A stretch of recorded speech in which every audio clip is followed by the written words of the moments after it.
Before we start, Allison, do you want to speak tonight or no? Sure. All right.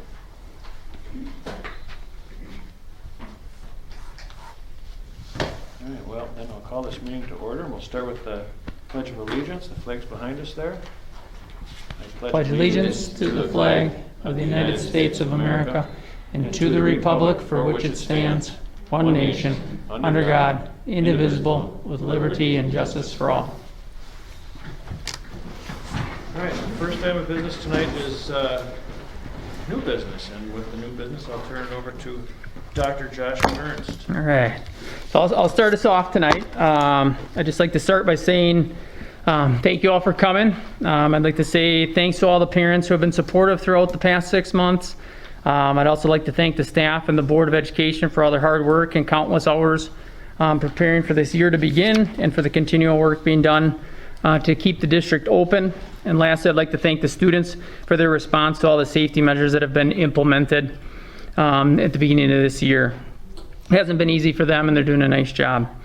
I also recognize this has been an emotionally and politically charged environment, and we appreciate all the support and efforts made to keep everyone safe and the building open.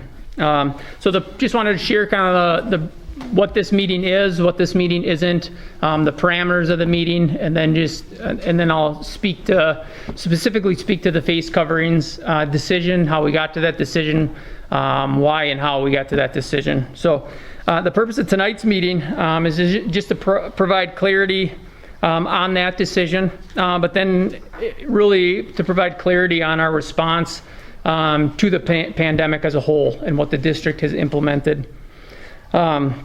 It's also an opportunity for you guys, for stakeholders, to address the board related to the district's response to the pandemic.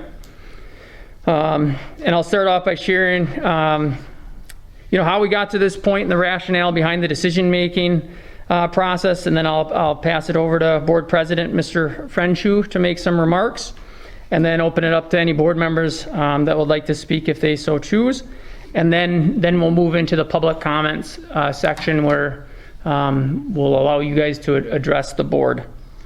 I just want to remind everyone, what this is.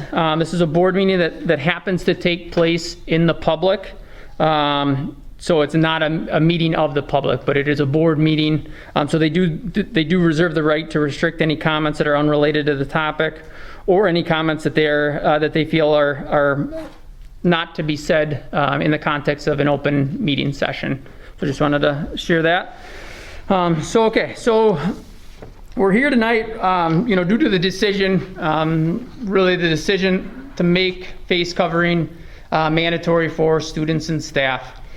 And then since that decision has been made, the Governor Evers released an extension to face covering, which will extend till November 21st. So really kind of null and voids the decision that we previously made. However, as a board, we talked, we wanted to provide transparency. We wanted to give you guys an opportunity. Anybody that wants to speak has that opportunity. And then like I said, we also want to share how we got to the decision that we did.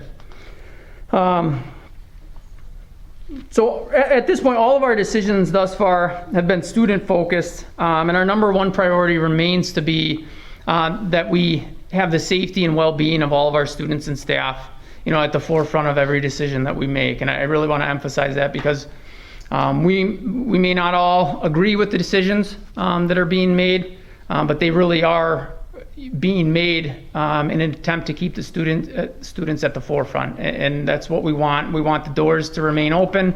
We want everyone to remain safe and healthy. And we want to keep doing what we're doing in the building running. So I also want to say that these decisions haven't been made lightly, and a lot of hard work has taken place in order to reopen the district. There have been countless hours of planning, preparing, creating documents, interpreting documents, meeting at the district level, the building level, meetings with the counties at the county level, meetings with DPI, DHS, CDC, WIAA, both conferences, Polk County superintendents, legal counsel, our insurance carrier, all while doing so during a rapidly evolving situation. And I don't think anybody can argue that. It's been one of the most fast-moving situations that I've ever been a part of in my professional career. And like I said, these efforts were done and will continue to be done in an attempt to get students back into classrooms for in-person learning to occur while keeping everyone safe. I have 4 children of my own in the Clear Lake School District, and each board member has children in the Clear Lake School District as well. And I think the bottom line is we all want, every one of us up here want the exact same thing that every one of you guys want and that every other parent in the district wants. And we want our kids healthy, we want them safe. And I think we can all agree that we want them in person because virtual isn't ideal for anybody. I don't enjoy being the individual that's constantly delivering negative information. It's not fun. Recently sharing with 40 high schoolers that the homecoming dance can't happen, and seeing the expression on their faces isn't easy, and it's nothing that I want to do. I mean, a lot of these experiences that we're making decisions on, my own children are part of those, losing out on those experiences and opportunities. So it has nothing to do with, us wanting to make decisions to prevent anyone from experience anything. We feel for them all. From March of last year, we really did have the high of high and the low of lows last year, from athletics to academics, and then when the pandemic hit, I mean, we had a heck of a run with the state tournament and the volleyball team, and then the pandemic hit. So as far as masks are concerned, I have yet to meet anybody that enjoys them. I don't enjoy wearing a mask. Nobody likes wearing the mask, but we all do it because we have to. This is an attempt to keep everybody healthy and safe. One big thing that I wanted to stress is we're a public school district, and we can't operate in the same way that the private sector businesses operate. There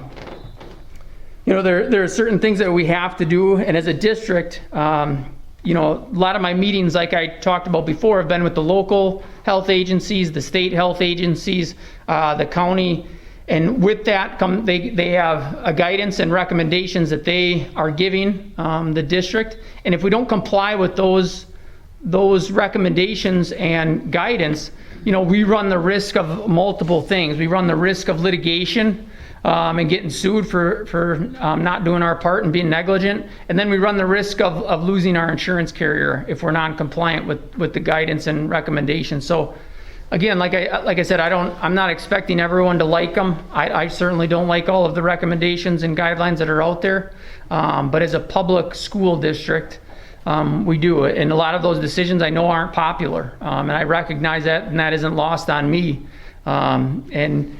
And like I said, it's not fun to deliver that information. So,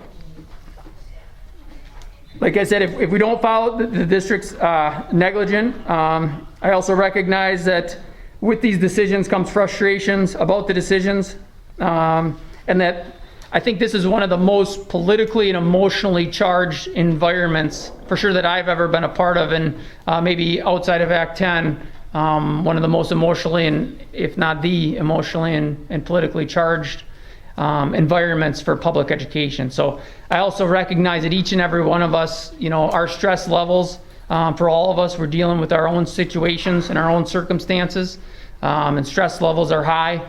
And I know you guys are doing the exact same thing that my wife and I are doing. When you put the masks on and you're sending your children to school, we're doing it too, and it's not fun. And it's not easy for the kids. And I've made the comment, and I know some have been frustrated with the comment that I made about the kids are doing a nice job, and I used the term remarkable. That's my opinion. I do believe it. I think they're doing a great job. I'm not saying that they like it. I'm not saying that the kids enjoy it. I'm just saying they're doing as a whole collective group, I think both buildings are doing a really nice job complying with the masks. I also think the staff are doing a nice job, recognizing that it's hard to sustain the masks for the entire day and allowing opportunities for the kids to take breaks. And our hope was when we moved into, prior to the governor making the change to have the order extended, the plan was to kind of go to a common sense approach, was the phrase that I was using. And with that, we would still continue with masks, but if it was a smaller classroom and they were reading silently, 6 feet apart, then the masks could come off. The decision to continue with the masks, which I know the timing was impeccable, that I sent that out, and then Governor Evers made that extension, wasn't an ideal timing for me, or for us.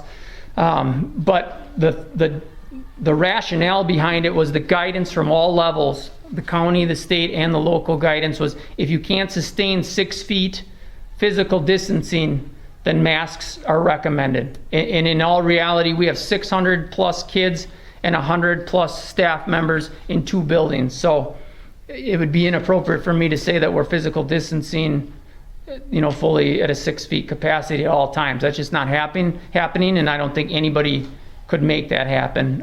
So that was where the decision to continue with the face masks came to play when we brought it to the board. That was my recommendation. That was our recommendation at the admin level. And then, like I said, I feel like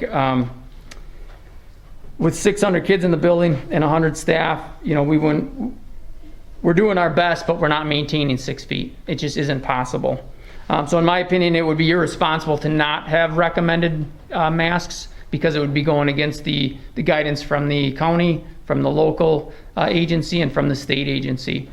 I also want to say that, if you've been following the local and state agencies, I use the term rapidly evolving situation. Not only is it a rapidly evolving situation, but I feel like the district, I've used the phrase, is stuck in a divorced marriage type setting, where we're in the middle of the DHS and the CDC on 2 opposite ends of the political spectrum, and they're not agreeing on certain things. So it has made it extremely difficult and challenging, to follow the guidelines that are changing frequently, and then also some agencies not agreeing on all sides. But the bottom line, I think one thing that everybody agrees on is, the number one mitigation strategy and prevention is physical distancing. That's number one. The number 2 mitigating strategy and prevention is PPE, or face covering. Those are the 2 top things that they're saying that are strategies and key to preventing an outbreak or exposing individuals to COVID-19. So our goal is to keep everyone healthy and safe, like I said, and to limit the exposure of COVID-19 to the best of our ability, and hopefully prevent any long-term interruptions to our children's education. In order to do that, the health professionals are saying physical distancing and PPE are the 2 main factors.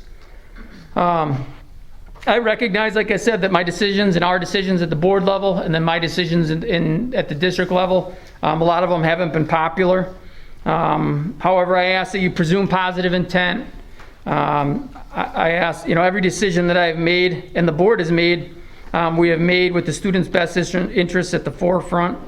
In many schools, I think if you look around not only the country, but the state and even local area, many schools aren't in the same place that we are. We've been very lucky to be going 5 days a week and at full capacity. So can I say for certainty that it has to do with the masks? I don't know. I'm not a health professional, and I'm not going to pretend to say that these masks aren't working. I'm choosing to believe and follow the guidance and the information that the individuals with those degrees are telling us.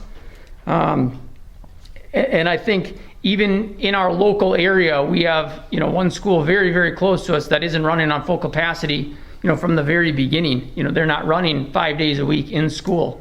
And I can tell you one thing, it would have been much easier from my seat and all of our seats internally to say, let's just go virtual. Because when I say countless hours of planning and preparation, I'm not exaggerating. This was one long summer of getting things ready, getting things changing, having things changed and revising documents, and getting a plan in place for kids to enter the building. And I really think they're doing a nice job. We're not perfect. Nobody is, but we're doing the best job that we could possibly do. And the kids are doing the best job that they possibly can do as well. And we've said from the very beginning that things are going to work, things are going to flop. And when they flop, let's reconvene. Let's talk about, yep, maybe the hallway passing, this doesn't work, so let's change it. Similar to behavior plans. And that's what we've been doing. Not everything has worked the way we thought. We've made adjustments. Other things have been working very well. As a superintendent of the district and as a father of four, I believe the Clear Lake School District is going above and beyond in order to keep the doors open for these kids. And I hope you, even if we agree to disagree on some things, I hope at the very least you choose to recognize that. And in order to keep providing in-person learning, we do have to follow the recommendations, which means, at this point, which means face coverings, unfortunately. But this is one thing that I've, this is my 6th year in the district. And one thing I know for certain is that this is a community that supports their schools, supports their kids, and really supports the district. So again, you may not agree with everything, but I just ask that you trust us and that you continue to support us.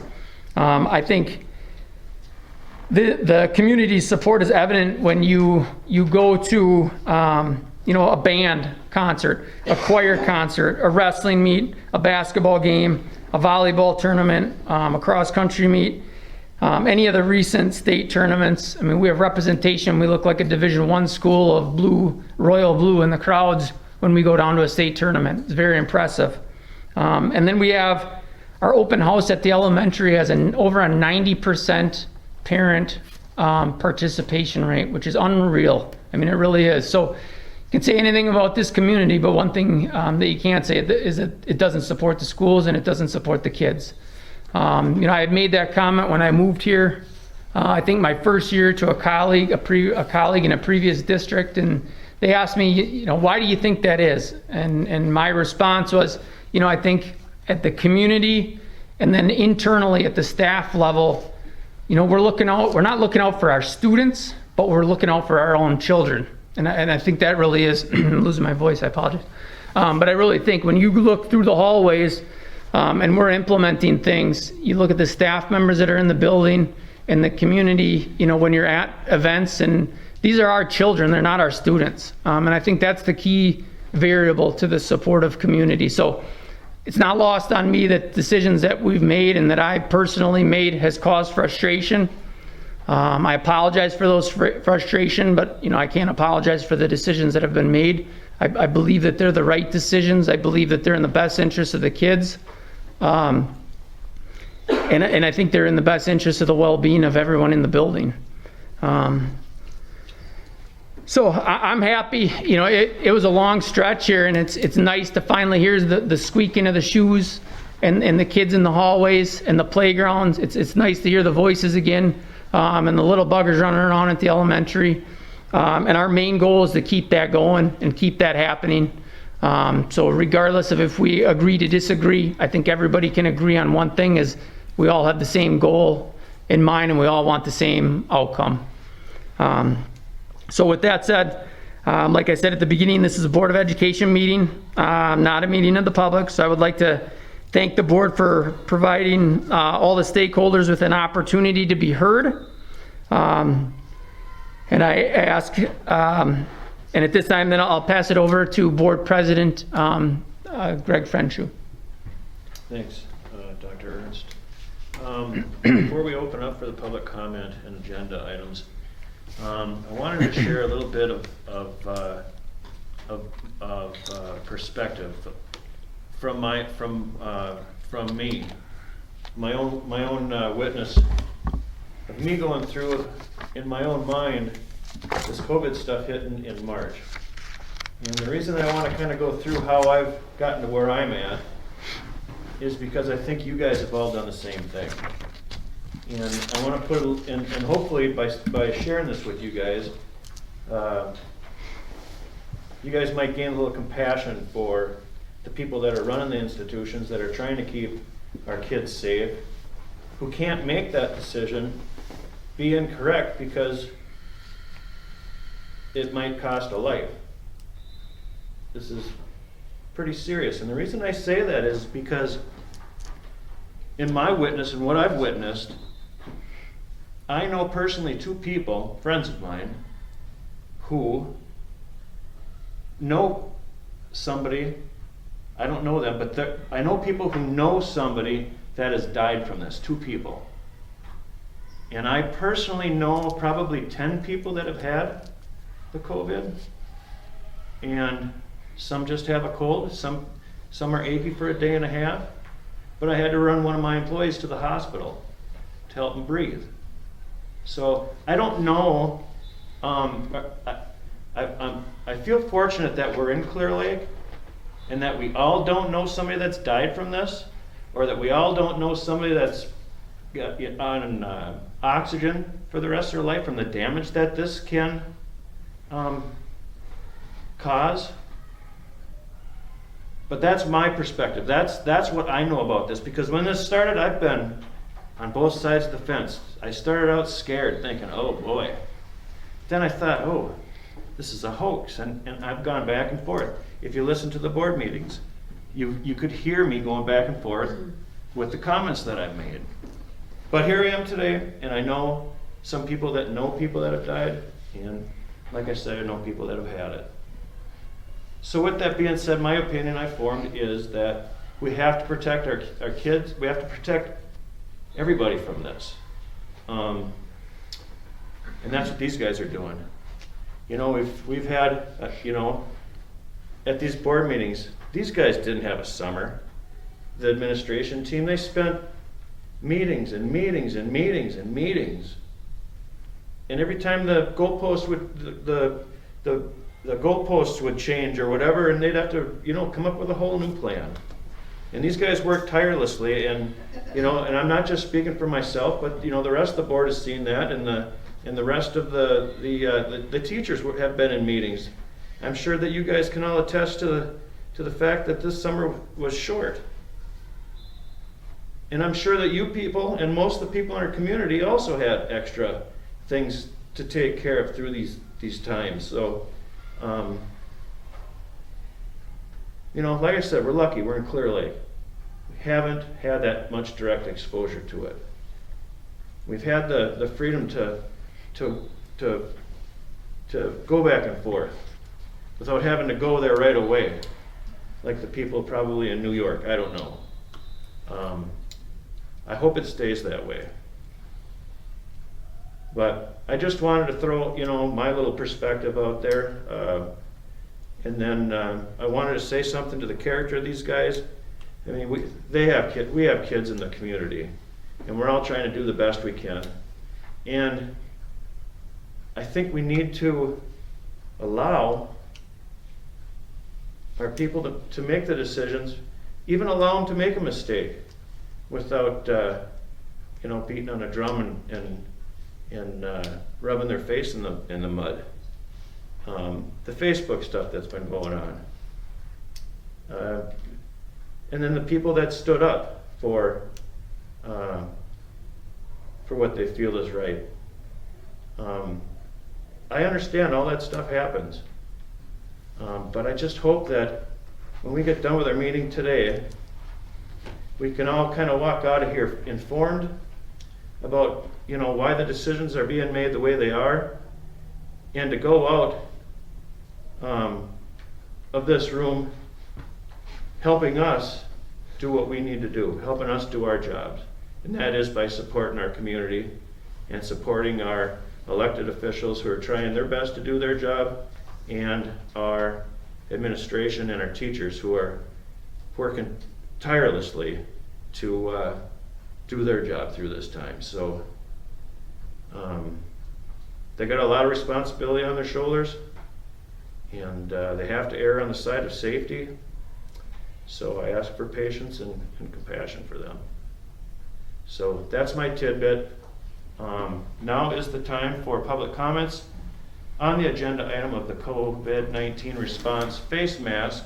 So we're going to limit it to that subject matter tonight.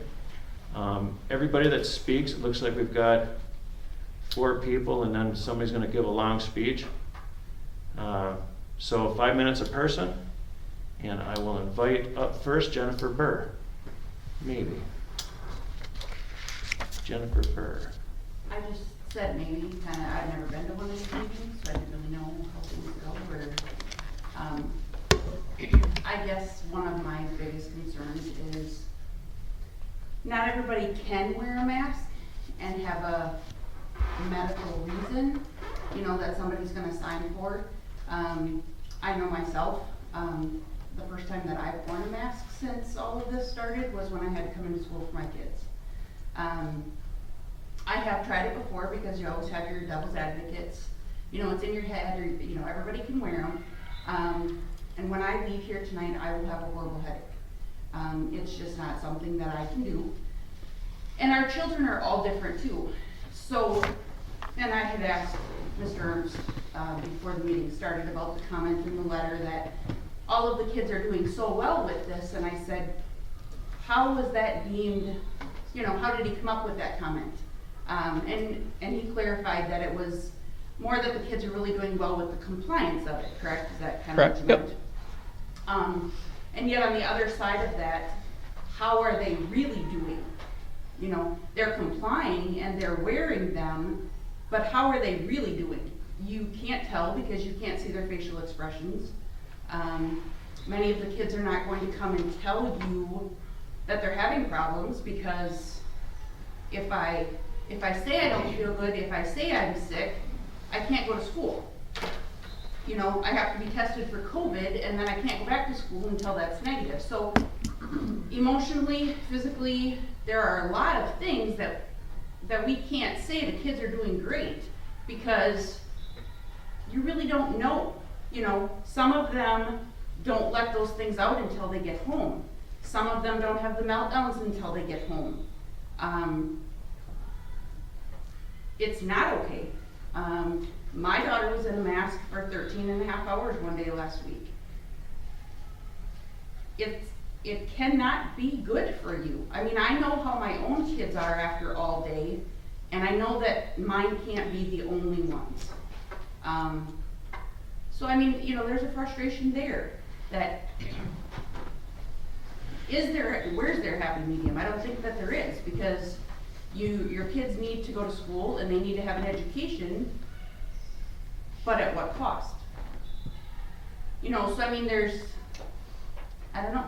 I mean, I guess I'm just here looking for more input as far as, is this gonna be an all year thing? And the answer is probably, we don't know.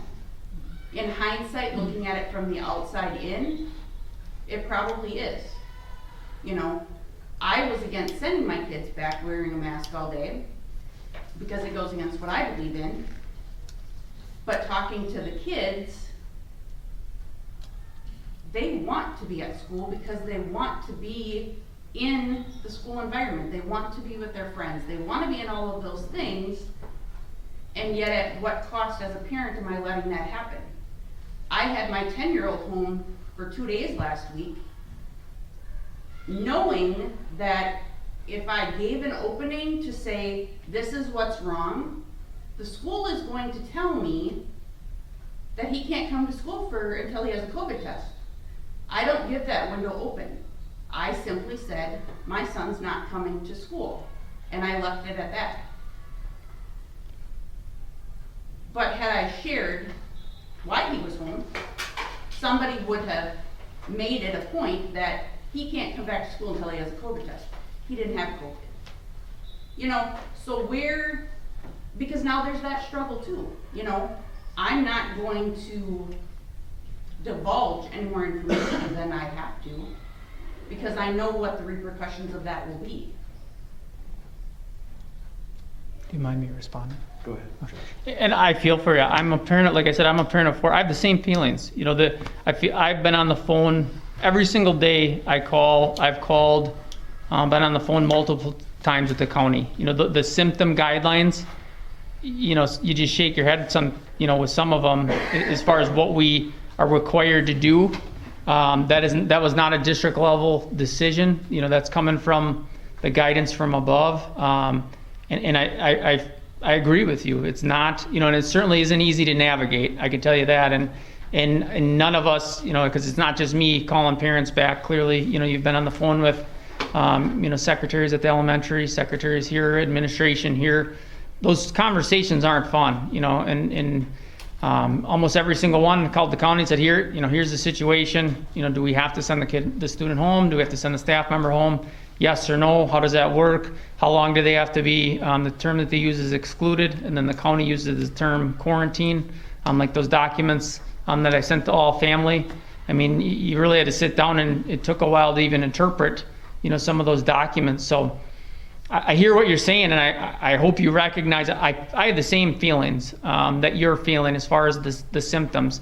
I mean, they are, our hands are tied, even from a staffing level. The one comment I made at the very beginning is we're not going to shut down because of the sickness. We're going to shut down because this is going to quickly turn into a staffing issue. If we're going to have to exclude staff members for 14 days or 10 days, depending on the scenario.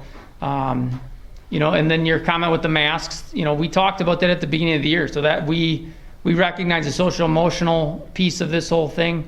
We recognize each kid is, each individual kid and each individual staff member are different, and our thresholds for the mask capacity, each threshold is different too.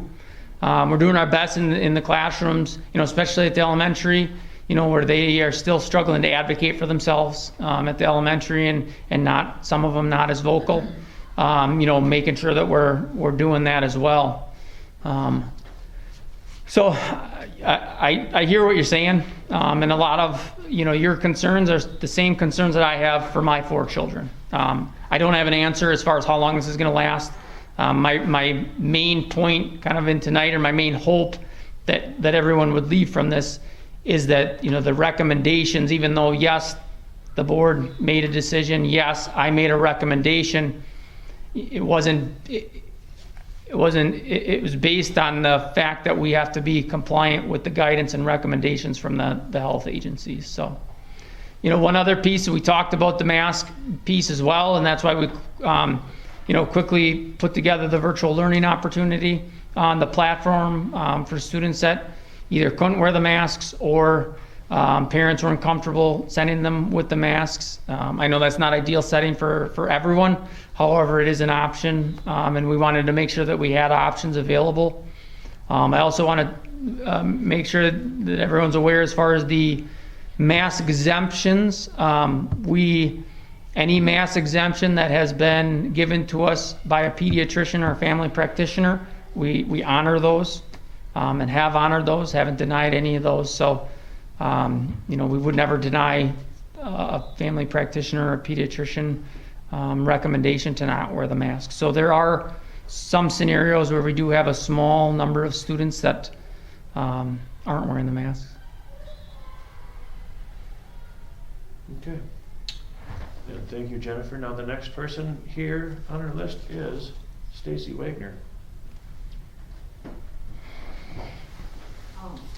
I wrote something because it's nerve-wracking to talk to everybody and also fairly emotionally charged. So I'm just going to kind of brief. I apologize. I think there isn't enough evidence to prove beyond a reasonable doubt that masks are effective enough to require everyone to wear one. The mandate was found unconstitutional once already. Lifting the requirements doesn't stop anyone from using one who wants to. My kids shouldn't be shamed into wearing one. If my kids were to tease someone for wearing a mask, you should let me know, because I will give them a straight no. One reason students should not be required to wear is because kids have a hard time expressing how they feel. We know long-term wearing of a mask is physically challenging, but it is also mentally challenging. My brother is Derek Barrier. He chose to take his own life. This community has been touched by that plague too many times. Mental health needs to be taken seriously. I've spent too much time with my kids lately in tears over the stress revolving around being required to wear a mask. Inability to focus, concerns over having them, not having them, when it is or isn't appropriate to wear them. Telling them it isn't that bad or just suck it up isn't helpful. There needs to be an accommodation, I think, more than having a pediatrician say it's okay. When it gets to be too much, they may need to take a break. There shouldn't be an issue with a student wearing it below their nose from time to time. Kids shouldn't have to live in fear of someone barking at them to have a nose check. The Clear Lake mission statement says, the Clear Lake School District is committed to fostering a safe, secure, caring learning environment that supports the physical and psychological well-being of students and staff. Also, that they are committed to keeping students at the forefront in all decision-making. I don't think that is what has been happening with my kids. I would like to look into keeping them at home so that they don't have to be required to wear a mask all day in school. I don't think it's anybody's job to mother my kids except for me. And I don't think it's responsible citizenry to uphold and enforce an illegal mandate. That's all I have. Thank you, Stacy. Josh, would you like that? I'm good. Okay. Thank you, Stacy. All right, the next person on our list is Lisa Mogul.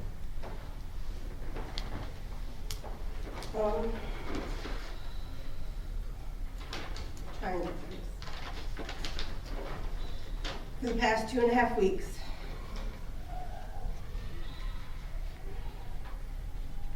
I'll email it.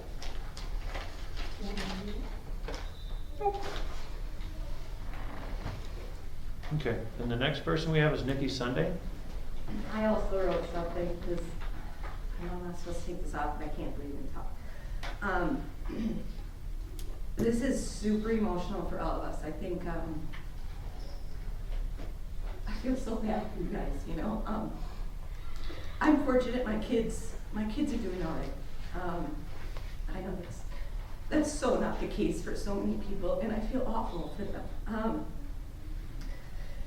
On a stand topic, the medical side of it, you said yourself, the medical people, they don't agree.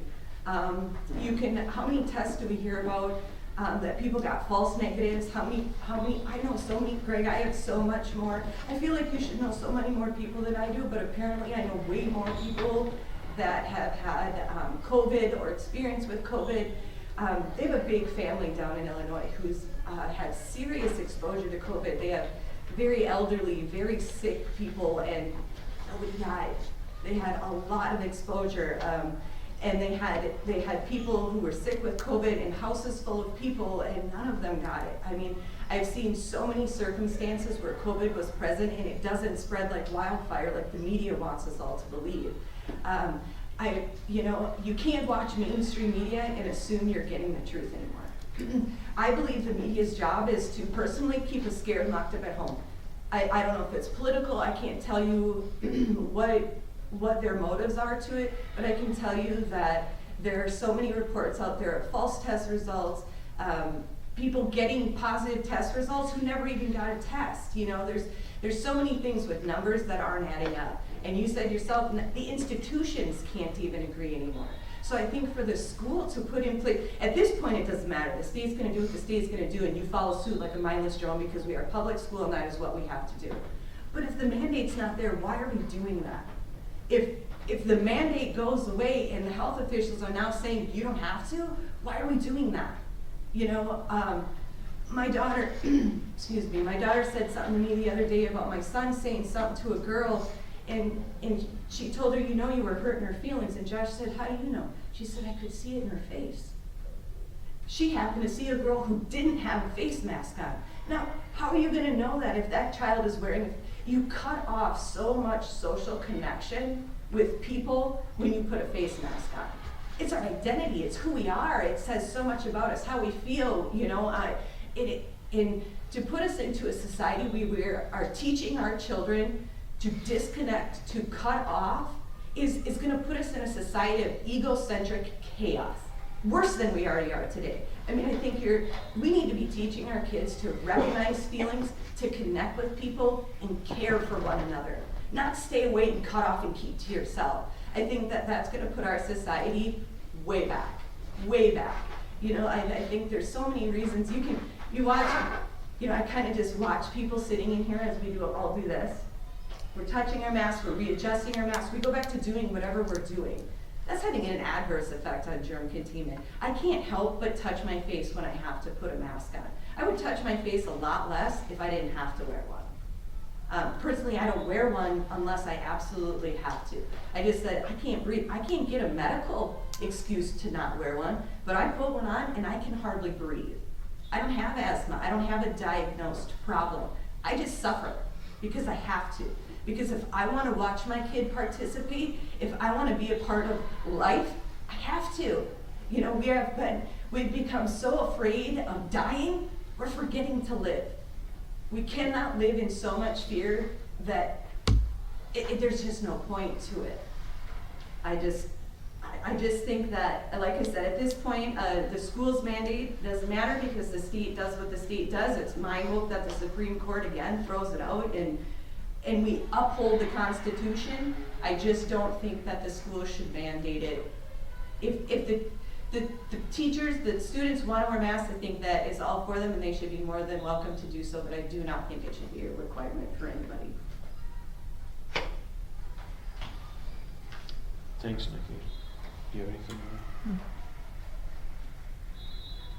more? All right. Allison Blanchard.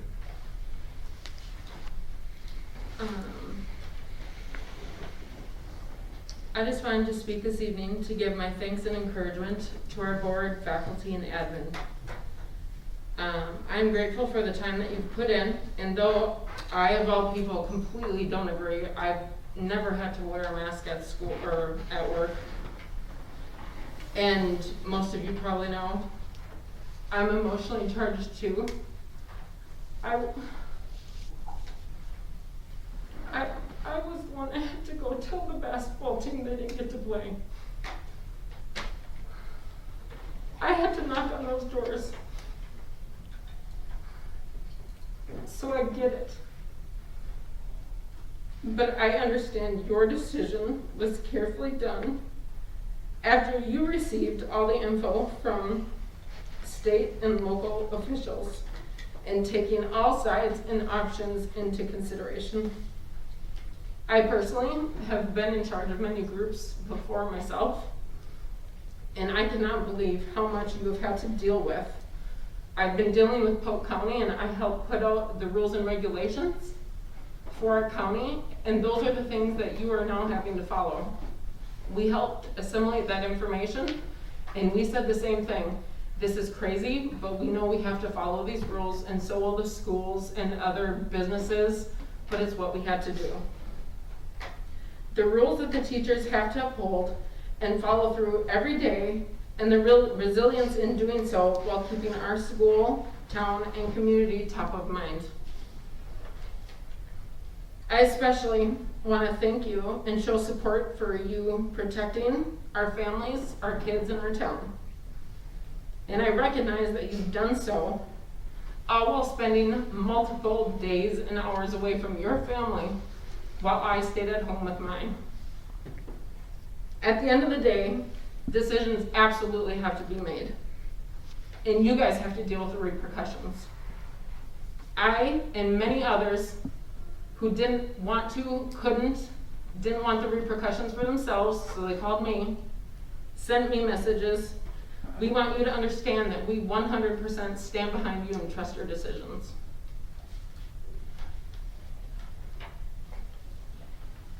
Thank you, Allison. Does anybody from the board have anything that they want to share? Anybody from the floor that didn't get to say anything want to share anything? Yeah, I do. That's all right. Yeah. Listening to all of you, to me, is refreshing because I'm in the exact same boat. I got a handful of kids, and they hate wearing masks. I have a disabled daughter who has a really rare brain condition, and the ventricles in her brain swell, and she gets nasty migraines.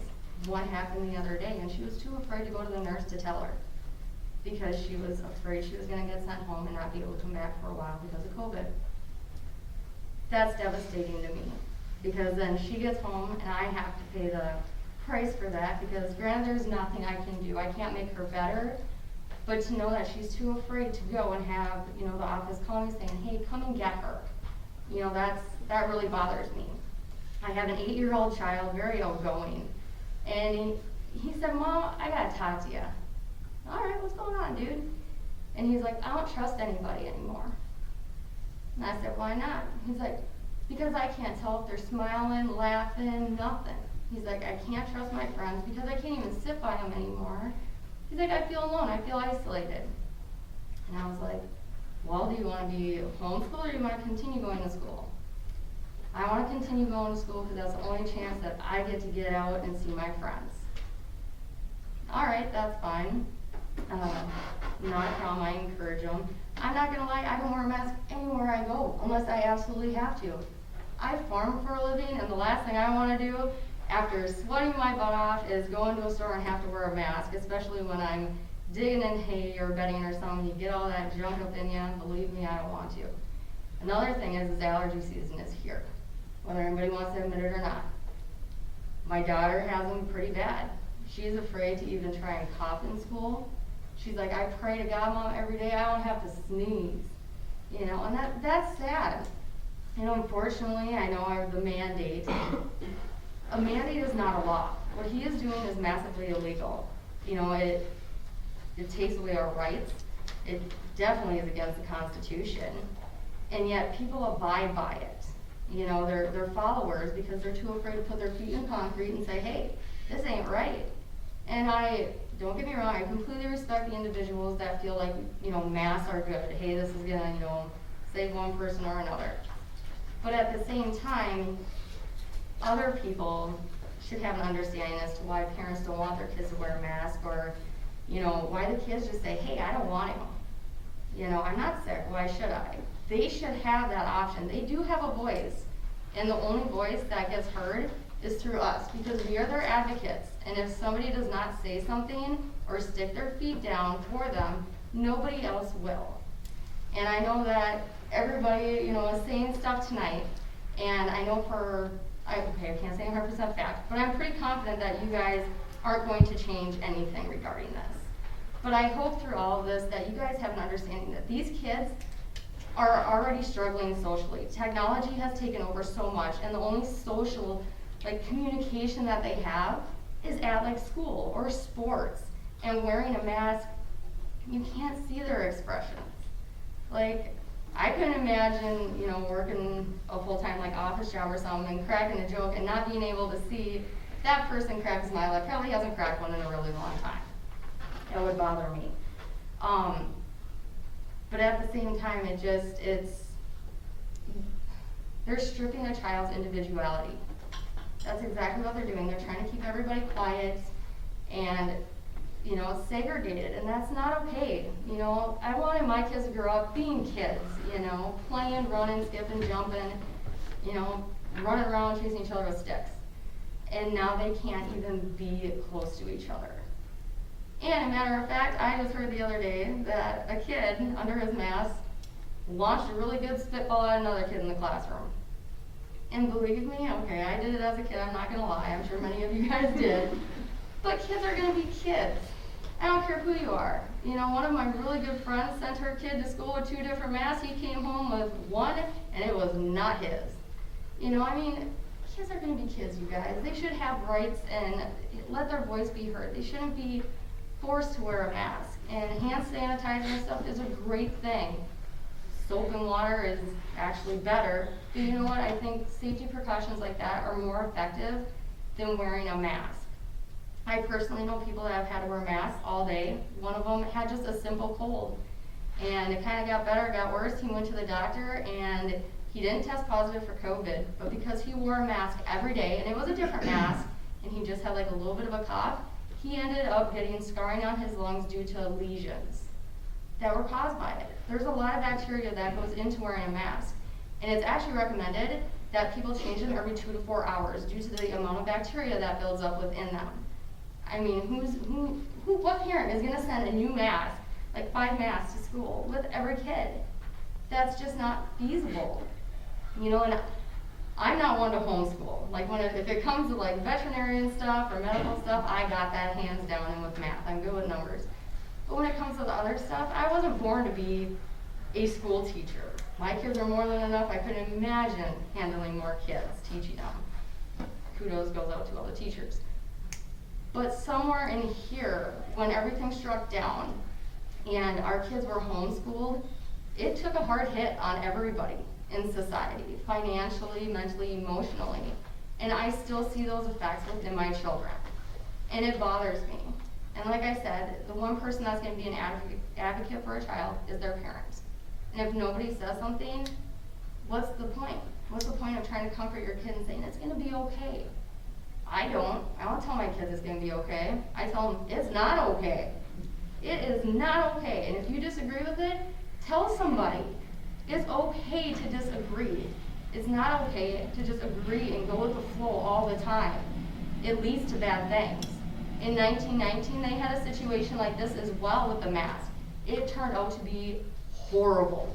It actually caused more illnesses that year than they had in a decade for one single illness. So what are we truly trying to prove? I mean, is it really standing any ground by wearing a mask? No. I mean, everybody is a hardworking person, and like I said, I respect the individuals that wear masks and want their kids to wear masks. But I don't feel that that should be determined by any other individual besides the personal individual or parent themselves for their child. No government regulation by constitutional and right states that another person can make a medical decision for another person. And I'm sorry, but my daughter with her disability, I make all of her medical decisions.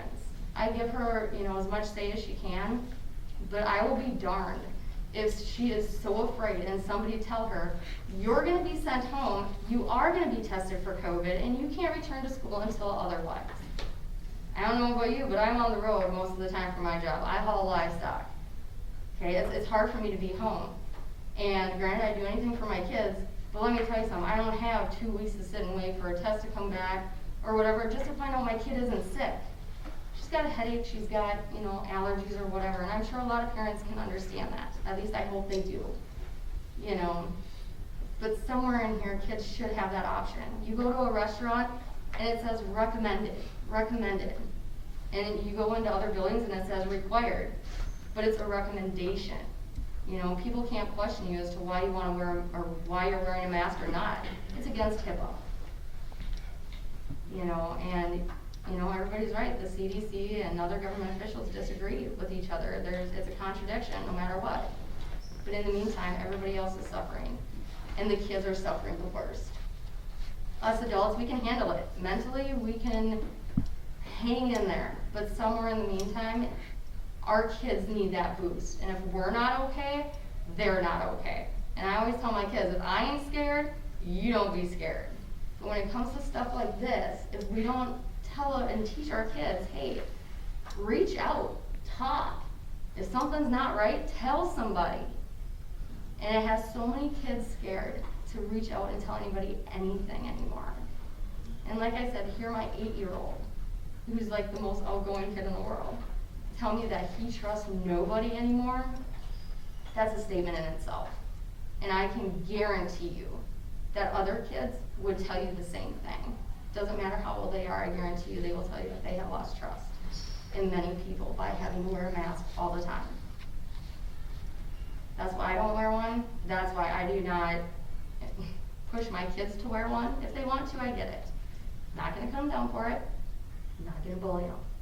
My kids have a voice and they should be able to express it. Especially when it comes to kids that have a hard time understanding, without reading people's lips. My husband is one of them. He suffers from PTSD very badly. And so having that eyesight and trying to communicate, and he's deaf from getting blown up overseas. So in one ear. So not being able to read lips is very hard for him. And he is that person that's like, what? And he gets laughed at a lot because of it now. So it's like, and he's told people, take off your mask so I can understand you. And I have a feeling a lot of kids are kind of in the same boat where they can't understand what the teacher is saying all the time. And then they just kind of go with it because they're too afraid to stand up and say, I didn't hear a single thing you said, can you repeat that? I think education standards this year are gonna fall unless something changes.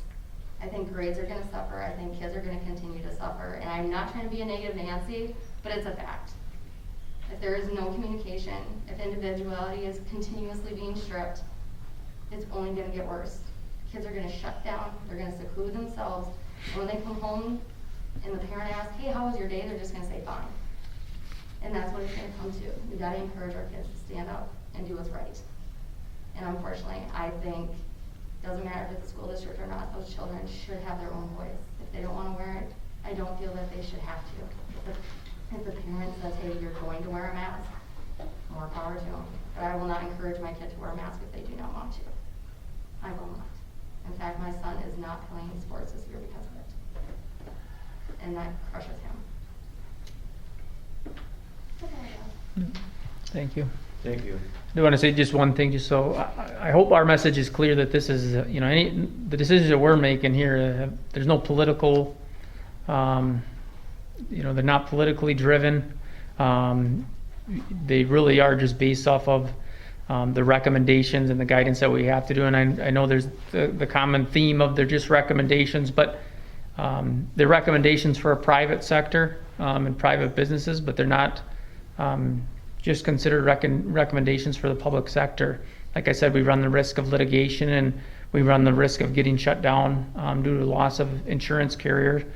And that's a pretty big risk. I think it's a risk of, you know, not having our kids, I know for me, I'll put a mask on, I'll put a cone on my head if that's what we have to do to make sure our kids are in school and going 5 days a week. And I don't mean to make light of it. I just can't tell you with 100% certainty, and I don't think anybody in this room can, whether the masks work or don't work. But I can tell you with 100% certainty that as of today, we have had 0 cases of students test positive for COVID, and we've had 0 cases of staff members, adults, test positive for COVID. So whether or not we're doing something right or we've just been lucky in this area, I don't know. But I do know right now that things are going really well for the Clear Lake School District as far as keeping the doors open. And I please don't misinterpret that comment, because I recognize, you know, the social emotional piece as far as the kids struggling with the masks. We're doing the best that we can with that piece as well. We talked about that at the very beginning, and we purchased some masks that have clear plastic on us because they had switched one of the guidance switched on us, and we weren't allowed to use shields. That shields weren't in place of masks. So then we purchased some masks that were clear for our DHS students, deaf and hard of hearing students, and then also our little ones that we felt like really needed to be able to see the facial expressions from our staff members, because we didn't know what that negative impact would have on them. So again, none of this is ideal. We're in the same boat. I do feel like, you know, we everyone up here, I think it's in some level, some capacity, are feeling the exact same things that you guys are feeling. And I just hope that my message is clear that, you know, we really do, we want to keep the building open, and if that means masks, then that's what we'll do. If I could add to that too, you know, I feel bad for you guys that are struggling with this. Lori and I have gone through the same struggles at our house. I had to watch, I didn't see it, but Lori had to bring Frankie in to get checked, and that's when they would go way back in the nostril. That's not fun to watch, but it's responsible. And it's responsible for the other people that are going to come in contact with our kids. I've got an uncle who's 92. Nikki, I know what you're saying. I got an uncle that's 92 that got COVID. He had diarrhea for a day. You just don't know. But I do know people that died. And one of our board members directly knows somebody that died from it. And keep in mind, you guys, my household goes through this. Christie's goes through this. Ryan's goes through this. Skip's goes through this, and so does Nettie's. We all got kids in the district. And it's a struggle. So we're just doing what we got to do. So more power to you. Laura, did you like to add anything? I do. I think communication is really key here. I don't know, I can't speak for anybody else, but I myself feel very comfortable talking to my kids' children, or my children's teachers.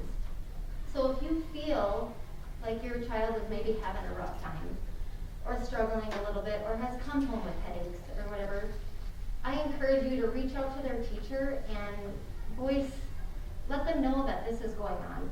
You know, you are your children's voice. Absolutely right. And I feel like maybe there needs to be better communication lines between you and teachers. And that could maybe alleviate some of the, maybe stress.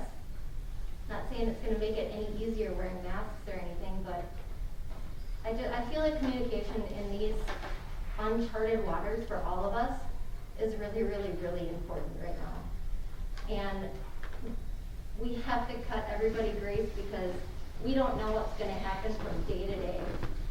And yeah, like obviously everybody knows Greg's my husband, and you know, I think the board and the admin has done a great job of trying to maneuver all of us through this.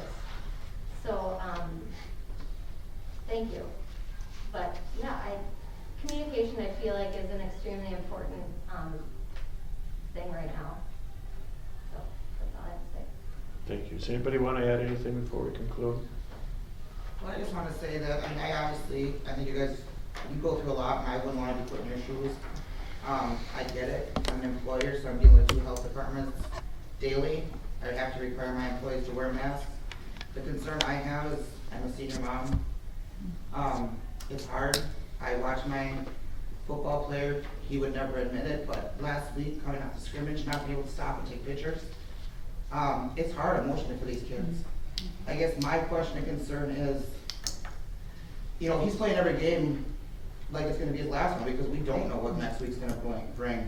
But I guess as far as the school district helping emotionally, I guess I question why the pep band can't go and sit in the bleachers at home games when they're sitting in the classroom without masks.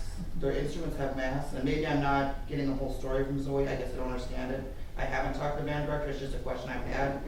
What's the difference putting them on a bleacher 6 feet apart, showing some enthusiasm for these players that aren't having stands full of bands? You know, a district close by gets to have a student section as long as they're masked. I understand completely the insurance thing. I deal with that stuff too. I guess I just don't understand how we can be so different as to why we can't allow, if our student body, only our student body, comes in masks, agree to follow policies, can sit in the stands 6 feet apart or whatever because they're in school daily, to show these teams some support so they have that emotional connection. You know, yeah, they're playing, but you know, like Ashton said, he goes, well, it's dumb. He goes, there's nobody there to watch us. They don't feel as kids that they've got that somewhere behind that anybody cares because nobody's there. And they understand why nobody's there. But in my head, I'm like, isn't there somewhere as a district we can still come up with something so they feel that support? You know, so that's my question, is why we're districts so close together within miles of each other have such different policies regarding sports. Those are great comments and even great questions. So the rationale behind it, that has not been easy to navigate either. So we have all the guidance from the local state agencies, then we have the county layer as well. With sporting events, we have a multiple layers, and that's been probably one, if not the most challenging areas of the sports, because you have the WIA guidance. But then you have the conference level decisions. So this summer we met as a conference. We are in the Lakeland Conference for some sports, and then we are in Dunn St. Croix for football, which is why the discrepancy even within our own district, which makes it hard to wrap your head around why, you know, one event we're doing this, another event we're doing this. It doesn't make sense. And then at away events we're doing this. And the rationale is at the conference level, the conference has all developed guidelines. So as you know, the Lakeland Conference, 6 immediate family members, defined immediate by household members. Dunn St. Croix is 4 interchangeable tickets, or even tickets to wristbands from the conference to conference is different. And yes, I am aware there is one school in the area that's part of another conference that that do allow some student. I'm not sure as to what the details are, but I do know what you're referring to as far as that's the only one that I'm aware of that conference does allow some students to go to some of these events.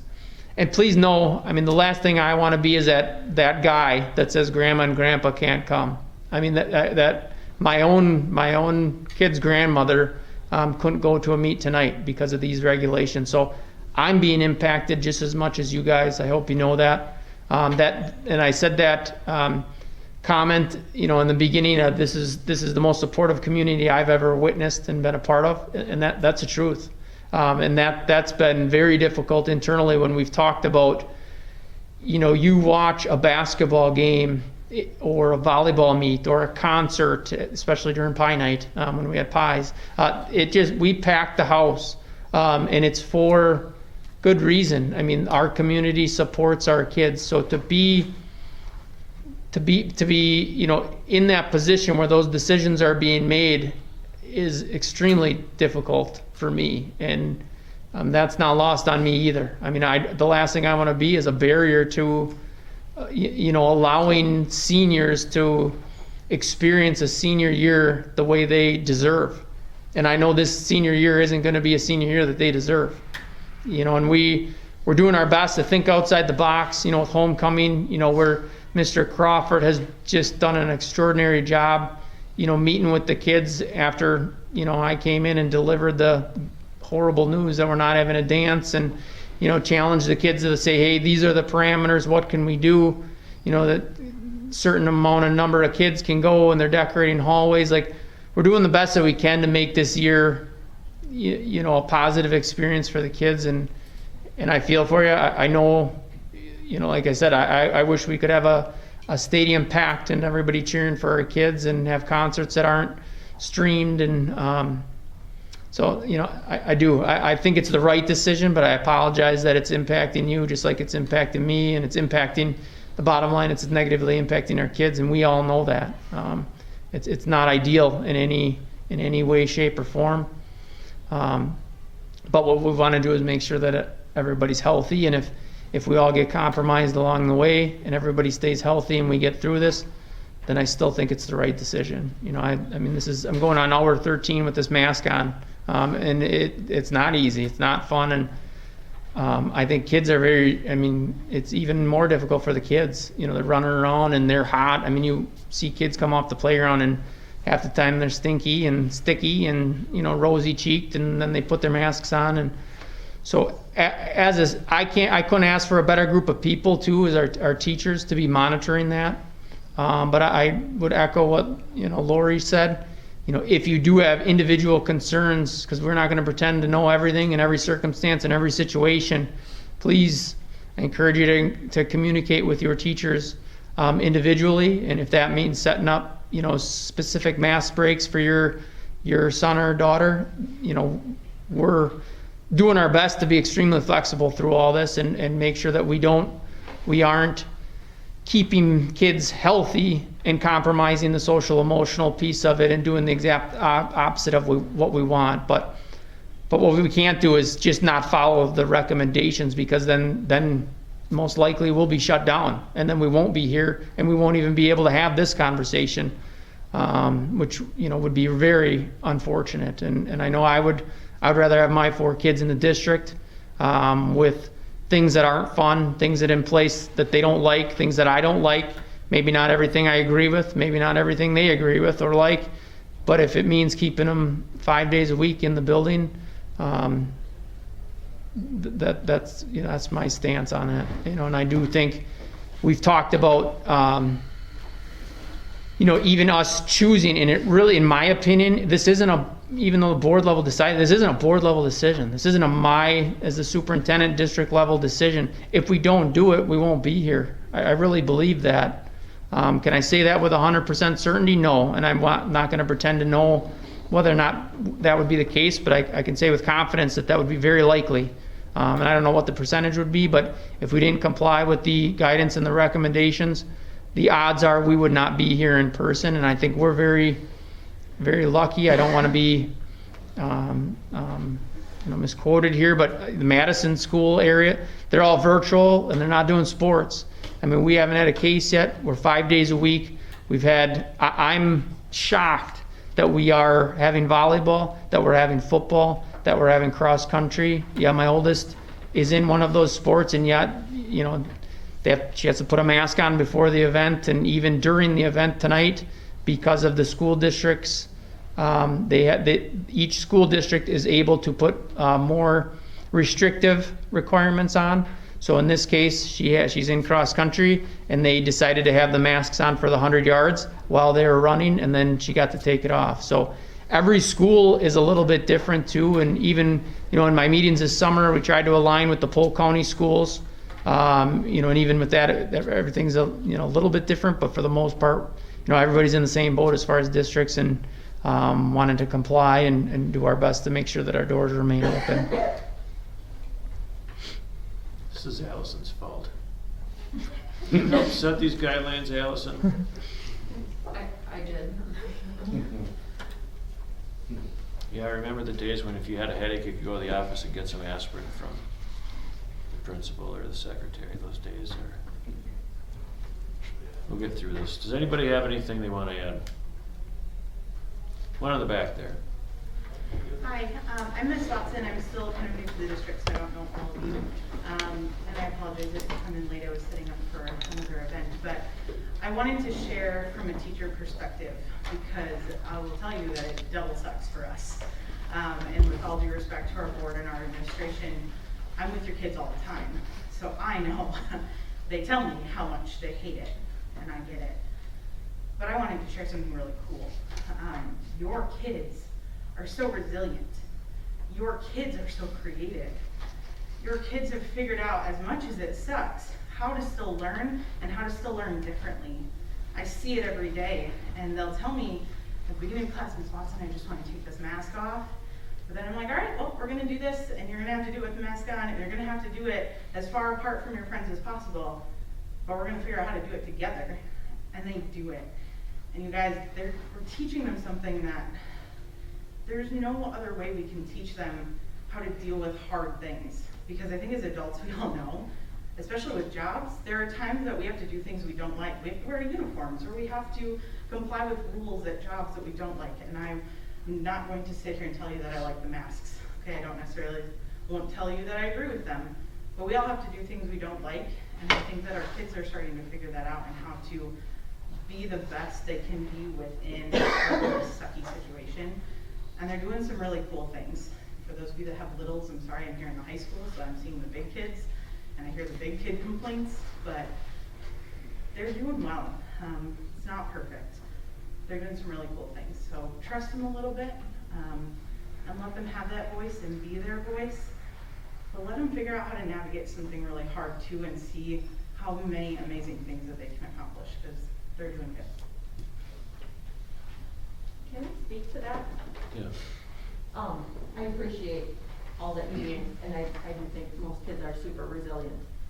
I think your attitude about how they should just learn to accommodate it is not helpful. I know you spend a lot of time with my kids, but I see them at night, and I spend a lot of time with them at night too. And when I see them not able to express how upset they are, because they know if they come to school and say, I don't want to wear a mask, they're going to get shamed into wearing one. And that's a problem for me, when my kid can't explain that, and he's crying to me at night, and it's not this one, so. And don't tell him I said this, because he'll be so mad at me. But he can't focus in school, and he doesn't feel comfortable to say that he doesn't want to wear one at school. And that's a problem for me as his parent. I don't want to tell him to suck it up. That's not right. And I don't have a pediatrician's note to say he can't wear one at school. I think there's more going on here than just following recommendations. So I'll be quiet. Thank you.